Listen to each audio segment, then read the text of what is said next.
शैली, उससे जुड़ी बीमारियां, लाइफस्टाइल डिसीज हमारे आरोग्य के लिए एक बड़ा खतरा बन रही है। एक ऐसी बीमारी है मोटापा, ओबेसिटी। एक कुर्सी पर बैठ भी नहीं सकते। આજુબાજુ જોવાનું નહીં હો. આ નહીં તો પછી મેં કહ્યું એટલે બધા આજુબાજુ જોશે કે મારી બાજુમાં વધારે વજનવાળા કોણ બેઠા છે.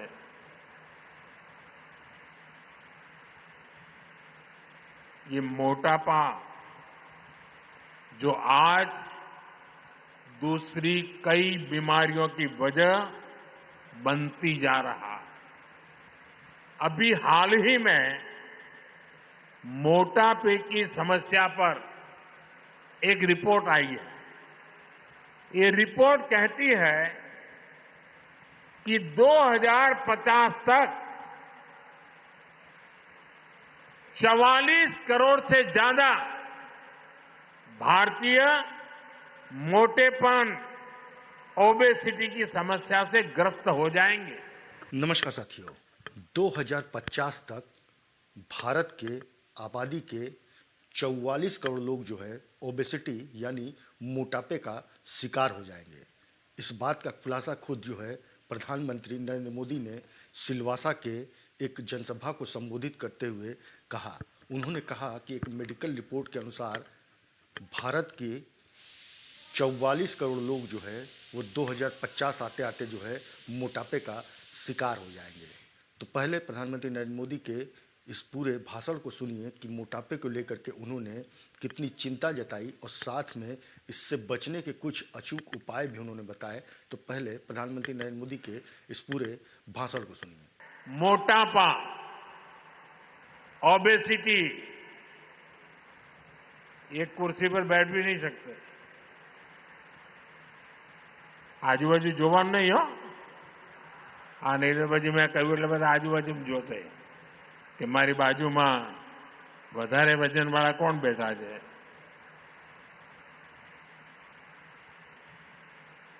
ये मोटापा जो आज दूसरी कई बीमारियों की वजह बनती जा रहा है. अभी हाल ही में मोटापे की समस्या पर एक रिपोर्ट आई है. ये रिपोर्ट कहती है कि 2050 तक 44 करोड़ से ज्यादा भारतीय मोटेपन, ओबेसिटी की समस्या से ग्रस्त हो जाएंगे. यह आंकड़ा बहुत बड़ा है. यह आंकड़ा डराने वाला है. इसका मतलब है कि हर 3 में से एक व्यक्ति ओबेसिटी की वजह से गंभीर बीमारियों की चपेट में आ सकता है. ये मोटापा जानलेवा बन सकता है. यानी हर परिवार में कोई एक व्यक्ति ओबेसिटी का शिकार होगा. ये कितना बड़ा संकट हो सकता है. हमें अभी से ऐसी स्थिति को टालने का प्रयास करना ही होगा. और इसलिए कई उपाय हो सकते हैं. मैंने एक आह्वान किया है और मैं आज आपसे वादा चाहता हूं. ये हॉस्पिटल तो अच्छा बना है, लेकिन मैं नहीं चाहता हूं कि आपको अस्पताल जाने का मुसीबत आ जाए. भले अस्पताल खाली रहे, आप लोग तंदुरुस्त रहे. मैं एक आपसे काम करना चाहता हूं. आप करेंगे? जरा हाथ ऊपर करके बताइए, करेंगे? મને એક વચન આપશો તમે કરશો? બધા જરા હાથ ઉપર કરીને કો કરશો? 100% કરશો?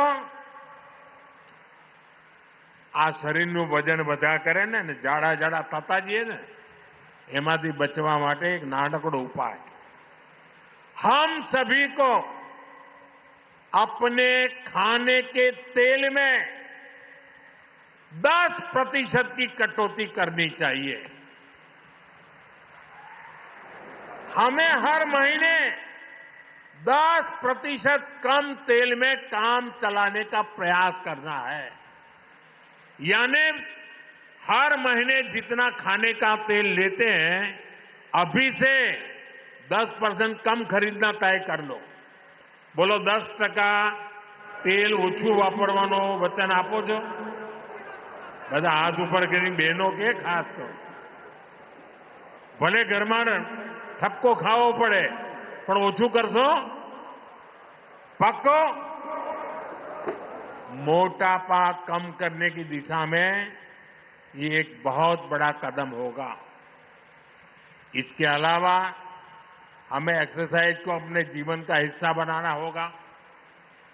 अगर आप हर रोज कुछ किलोमीटर पैदल भी चलते हैं, संडे ऑन साइकिल ये भी करते हैं तो बहुत बड़ा फायदा होगा। અને તમને તો જો મેં 10% તેલ ઓછું કરવાનું કહ્યું છે, બીજું કશું ઓછું કરવાનું નથી કહ્યું પાછું. નહીં તો તમે એમ કહો કે સાહેબે તો કહ્યું હાજે 50% ઓછું કરો તો તમે મને સેલવાસ બોલાવો જ નહીં. આ देश विकसित भारत के संकल्प को सिद्ध करने में जुटा है। हमें याद रखना है कि एक स्वस्थ देश ही ऐसे लक्ष्य को हासिल कर सकता है। एक बात तो तय है कि जिस तरीके से प्रधानमंत्री नरेंद्र मोदी ने 2050 तक विकसित भारत का सपना देखा था, ठीक एक बड़ी गंभीर बीमारी की बात करते हुए यानी मोटापा ओबेसिटी की बात करते हुए प्रधानमंत्री ने एक बड़ी गंभीर चिंता जो है देशवासियों के सामने जताई और उन्होंने ये आह्वान किया कि विकसित राष्ट्र तभी हो सकता है जब लोग स्वस्थ होंगे। ऐसे में प्रधानमंत्री ने अपने मंच से ये आह्वान किया कि देश की जनता अपने खाने के तेल में जो है 10% की जो है कटौती कर दे और साथ में योगा करे, एक्सरसाइज करे।